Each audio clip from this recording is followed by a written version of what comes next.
Market లో invest చేసి మీ డబ్బులు డబుల్ చేసుకోవాలనుకుంటున్నారా? సుందరరామిరెడ్డి గారి లైవ్ సెమినార్ కి అటెండ్ అవ్వండి.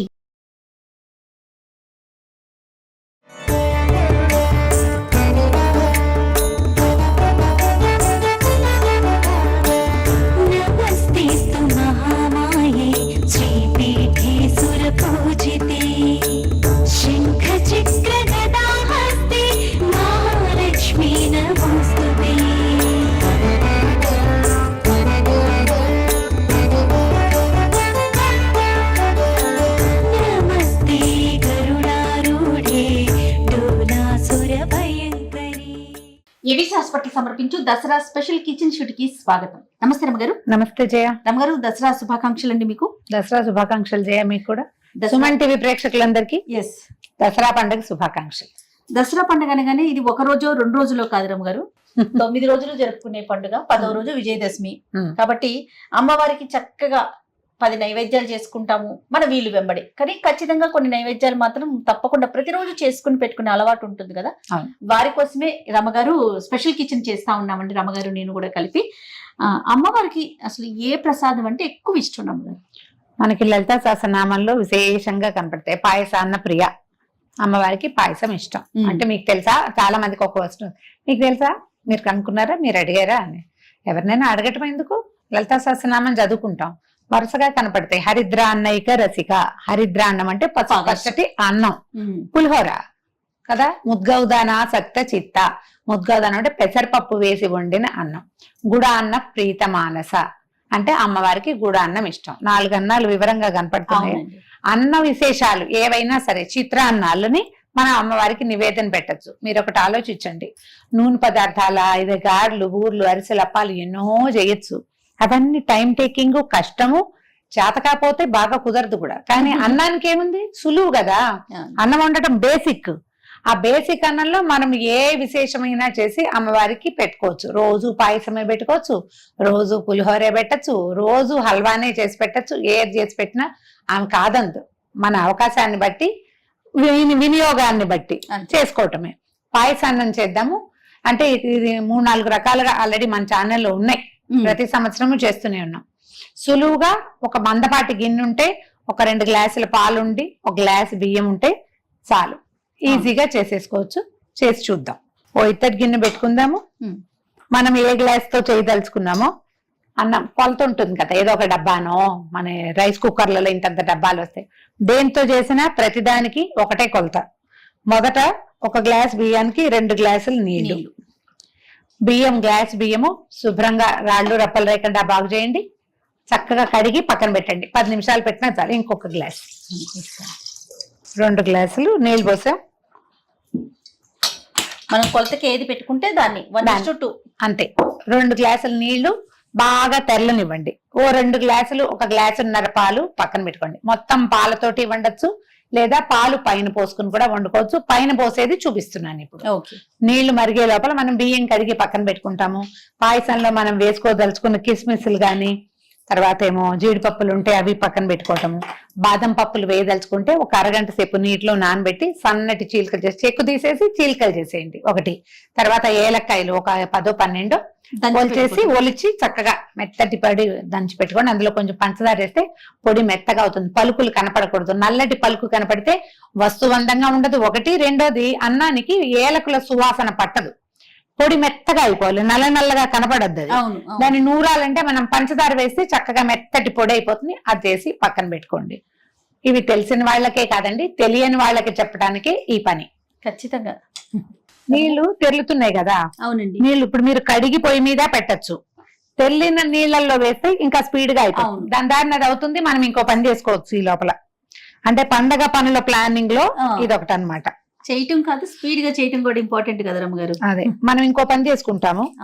జాగ్రత్త, ఈ ఆవిరికి చేతులు కాలకుండా చూసుకోండి. కొద్దిగా ఒక 10 నిమిషాలు, పావు గంట సేపు నానిన బియ్యము తొందరగా ఉడుకుతుంది, ఎక్కువ మృదువుగా ఉంటుంది. అవును, నానిన బియ్యం, కొంచెం కాగిన నీళ్లు. బియ్యం ఎత్తి ఇందులో వేసేసేయండి.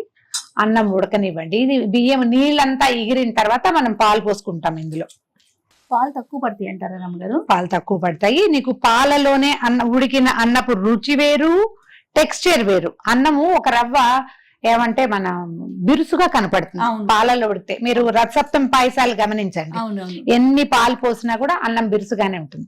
నీటితోటి ఉడికిన బియ్యమే ఎక్కువ మృదువుగా ఉంటుంది.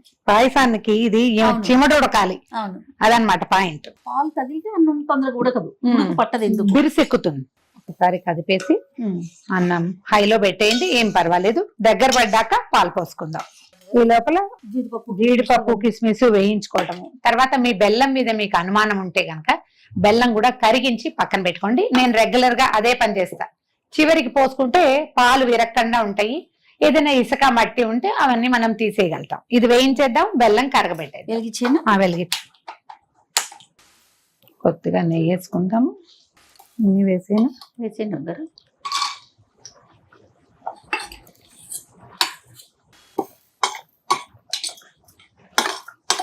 జీడిపప్పు కొంచెం వేగాక కిస్మిస్లు కూడా వేసేయండి అందులోనే. పండగ వాతావరణం వచ్చేస్తుంది. అవును రమ్మగారు. ఇది ఒకటి, కర్పూరం ఒకటి రమ్మగారు. అవును, ఇంగువ, కర్పూరం. పులిహోరకి చూడండి, ఇంగువ పడగానే ఎంత అద్భుతమైన వాసన అనిపిస్తుందో.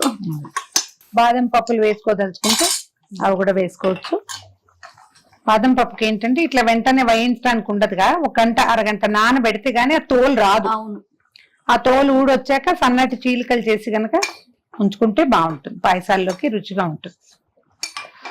నేను ఇంకో పని చేస్తాను జయ, బాదం పప్పులు పొద్దున్న ఎందుకో ఒకరికి నానబెట్టుకుంటాం, ఈ పిల్లలు తినడానికి దానికి పెట్టుకుంటాం కదా. దాన్ని ఏం చేస్తానంటే ఒక 10-8 బాదం పప్పుల్ని గ్రైండ్ చేసేస్తాను. పేస్ట్ చేస్తాను. పేస్ట్ అంటే అదే పలచగా గ్రైండ్ చేసి పక్కన పెడతా. పాయసంలో చివరికి పోస్తాను. పాయసం చిక్కగా అవుతుంది, రుచి చాలా బాగుంటుంది. మళ్ళీ చిక్కగా అవుతుంది. ఆ గిన్నె పెట్టు, బెల్లం కూడా కరగబెట్టేసేద్దాము. ఒక గ్లాస్ బియ్యానికి గ్లాసున్నర బెల్లం వేసుకుంటే బాగుంటుంది. మీకు అది కొంచెం పలచగా లూజ్ గా కావాలంటే అంత చారెడు పంచదార వేసుకుంటే అప్పుడు కూడా లూజ్ గా ఉంటుంది. మామూలుగా మనం పండగల్లో సాధారణంగా అమ్మవారికి బెల్లం పాయసమే చేస్తాము. కొద్దిగా నీళ్లు పోయి, కొలత ఏం లేదు, ఊరికే బియ్యం బెల్లం తడిసేదాకా చాలు. స్టవ్ ఆన్ చేసి వేతుడు మనం పోసిన నీళ్లు దాదాపుగా బియ్యం పీల్చేసినాయి. అవునండి. ఇట్లా దగ్గరకు వచ్చేసి మీరు మనం ఉడికేటప్పుడు హోల్స్ పడ్డట్టు కనిపిస్తుంది కదా, కొతలాడుతుంది. అన్నం 30కి ఉడికిపోయింది చూడు. ఈ మిగిలిన పావు భాగాన్ని మనం ఒక 2 గ్లాసుల పాలతోటి ఉడికిద్దాం. 2 గ్లాసులు నీళ్ళు పోసాం కదా, ఇంకో 2 గ్లాసుల పాలు. మీరు హోల్ మిల్క్ పోసుకోండి, మీ దగ్గర టోన్డ్ మిల్క్ ఏమైనా ఉంటే అది వేసుకోండి, మీ ఇష్టం. 2 కప్పుల పాలు పోసేద్దాము. ఓకే. పోసి దీన్ని బాగా దగ్గర పన్నిద్దాం. దీన్ని ముట్టుకునే పని లేదు, గరిట పెట్టకపోయినా పర్వాలే. ఒకవేళ ఈ గిన్నె చిన్నది పెట్టారు అనుకుందాం, చిన్నది పెట్టి పాలు పొంగుతాయన్న భయం ఉంటే అప్పుడు ఇందులో గరిట ఉంచండి, అప్పుడు పొంగకుండా పడిపోకుండా ఉంటాయి. పెద్ద గిన్నె పెట్టుకున్నాం కాబట్టి తీసేస్తాం. బెల్లం అయిపోయింది. బెల్లం మీకు పాకం రావాలి, తీగ పాకాలు కాదు, బెల్లం బాగా కరిగిపోతే చాలు. ఏమక్కర్లే, వదిలిపెట్టేద్దాం. ఇది స్టవ్ ఆపేసి పక్కన పెడదాం. ఇది చల్లారుతుంది, ఈ బియ్యం ఉడికేదాకా చూసుకుందాం అంతే.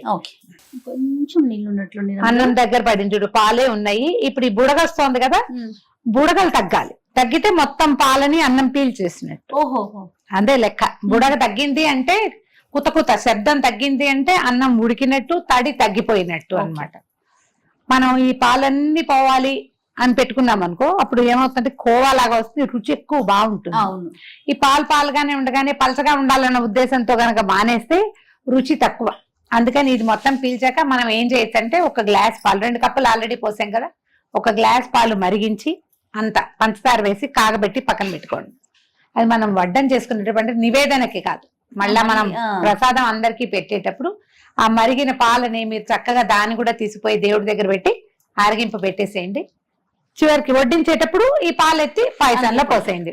అంత పంచదార వేస్తే ఏమవుతుందంటే తీపి తగ్గకుండా ఉంటుంది, ఈజీగా బాగా వస్తుంది అనమాట. ఇది కొంచెం గట్టిగా అవుతుంది కదా, పాలు ఉడికితేనే ప్రసాదము రుచికరంగా వస్తుంది. అమ్మకి బాగా పెట్టాలి కదా మనం. దగ్గరకు వస్తుంది చూడు, ఇందాకటి కంటే తగ్గిపోయింది. గరిటి ఒక్కసారి అన్నం ఉడికిన భావం తెలుస్తుంది. కానీ ఇదిగో మనం ఎత్తాక డ్రిప్ అవుతుంది చూస్తావా, ఆ డ్రిప్ పోవాలంతే. నేను నీకు చూపిస్తున్నాను జయ, గరిట పెట్టి. సాధారణంగా పాయసంలో గరిట పెట్టాం. ఈ గిన్నెల మీద ఇట్లా కొట్టకూడదట, మంచిది కాదంట, చెయ్యరు అట్లా. ఇగో ఇందాకటి కంటే బుడగలు తగ్గినాయి. అవునండి. జస్ట్ బుడగ తగ్గనిచ్చి చల్లారిపోయింది బెల్లం పాకం, స్టవ్ ఆపటం, బెల్లం పాకం స్టవ్ వేసి పోసుకోవటం. పోయటం. మీకు కెమెరా కనిపిస్తున్నాయి బుడగలు. మీకు బాగా తెలియాలంటే ఒక మెతుకు చేతితో తీసుకుని ఇట్లా నలిపి చూడండి, ఎంత మృదువుగా ఉడికితే అంత బాగున్నట్టు. ఓకే. స్టవ్ ఆపేద్దాము. ఇది ఈ పోసి- బెల్లం పాకం ఎత్తి పాయసంలో పోసేద్దాం. పొయ్యిగానే కలిపేద్దాం అనుకోకండి, ఒక్క నిమిషం. ఇదిగో చూసారా, ఇందులో కొంత గసి మట్టి ఉండే అవకాశం ఉంది, కనిపిస్తుంది చూసారా. అవునండి, ఏది నమ్మటానికి చాలా రమ్మగారు. వేసేసి ఒక్క నిమిషం వదిలిపెట్టండి. ఈ లోపల ఏలకులు పొడి కొట్టుకున్నామా, తర్వాత ఏమో జీడిపప్పులు కిస్మిస్లు వేయించి పక్కన పెట్టుకున్నామా, కొద్దిగా ఒక స్పూన్ నెయ్యి కూడా వేస్తే బాగుంటుంది. ఇప్పుడు గరిటివ్వు, నిదానంగా కలిపేయండి. పాకంలోనే అన్నం ఉడకాలి అనేది పాలు పోసినప్పుడు పెట్టుకోవద్దు, ఎందుకంటే ఈ రోజుల్లో మనం బెల్లాన్ని నమ్మలేకపోతున్నాం. గబుక్కున పాడైతే మనకి మనం ప్రసాదం చేయబోతాము, టైం కూడా ఉండద్దు మనకి. చూడు అందంగా ఉంది రంగు. అవును. దీని మీద వేడి పాలు కనుక అంటే చల్లారి పెట్టుకున్నా పర్వాలేదు, కాగిన పాలు పోసుకుంటే మనకి పల్చగా వస్తుంది అనమాట. ఏలక పొడి ఒక 7-8 ఏలక్కాయల్ని పంచదార వేసి దంచి పెట్టుకోండి పక్కన. ఏలకల పొడి వేసాం. మీకు ఆసక్తి ఉంటే ఒక చిటికెడు పచ్చకర్పూరం కూడా వేసుకోవచ్చు, మీ ఇష్టమే. అది జీడిపప్పులు కిస్మిస్లు వేద్దాము, కొంచెం నెయ్యి వేద్దాం. ఇది మీరు నివేదన చేసేటప్పుడు పాయసాన్నం ఏదైనా ఇట్లా తీపిగా వండిన పదార్థం మీద ఒక చుక్క నెయ్యి వేసి నివేదన చేస్తే మంచిది. పరమాన్నం అంటాము, క్షీరాన్నం అంటారు, మాకు పాయసం అనే అలవాటు. బియ్యం పాయసం, అన్నం పాయసం అంటారు పిల్లలు, ఎలా కావాలంటే పరమాన్నం అంటాం. అదే ఇదిగో చక్కగా వేరే మంచి పాత్రలో పెట్టుకుని చక్కగా నివేదన చేసేసుకుందాం. కమ్మని గుమగుమలాడే రుచికరమైన అన్న నివేదనల్లో మొట్టమొదటిది పాయసాన్నము. ఇదిగో రెడీ. రైట్ రమ్మ గారు, చక్కగా తల్లి ముందు పెట్టుకొని మనస్ఫూర్తిగా దండం పెట్టుకోండి. మరొకసారి ప్రేక్షకులందరికీ దసరా శుభాకాంక్షలు. రెడీ. ఓకే.